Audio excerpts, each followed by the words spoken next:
It was amazing. I mean, this is again the second time that we've gone to the I've gone to the May 2nd conference. And again, there was, I think, 29 countries there. People from all over the world, and some of our allies. I mean, there were people there from France, there were people there from Britain. And we were the only ones that weren't formally represented there. All the good, all the points that you brought forward are the good things that are happening in Cuba. Why can't we be a part of that? Because of the good things that they've accomplished, the literacy rate, they sent out, 16-year-old girls out in the countryside to teach people, the farmers, to read after the revolution. I forget the number. We actually met we went to the museum where they honored all of these teachers that went out to educate the countryside. Why don't we do something like that here? One of the people in our delegation got sick and went to the doctor. They took care. He had IV bags, the whole shot. Wow. It was Chris, right? I think was it Wacko. Wacko, yeah. So he went and he got taken care of it. He had his national Medicare. He was covered under their health insurance. The only time in this country you're covered under any kind of national health insurance is when you're on Medicare, Medicaid, or you're a veteran. The rest of the time you got to wait. Pardon? Someone was saying still not. Oh, yeah, it still might not be covered, right? So I think, we really do need to, it's not 1959 anymore. The world has changed, the world has progressed, the world has evolved.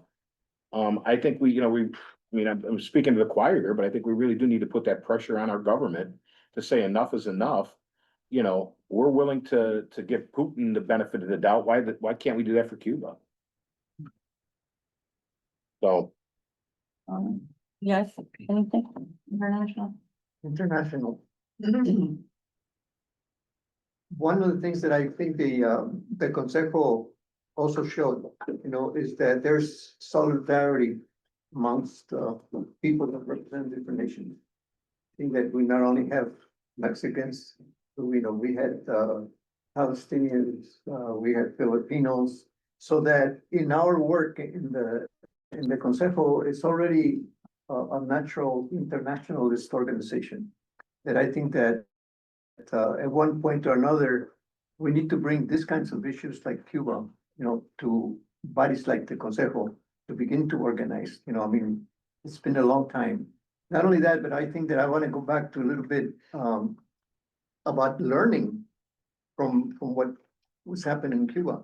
I think with all the cuts that are going on right now in health and education, research and everything in the United States, I think that we also it's going to force us to be creative, like the Cubans were creative. I think that a lot of the things that Trump has cut today, those of us who were active in the 60s, we didn't have any of that. And yet we developed small institutions that were controlled by community. And we also developed the free health clinics network, not just in Chicago, but nationwide.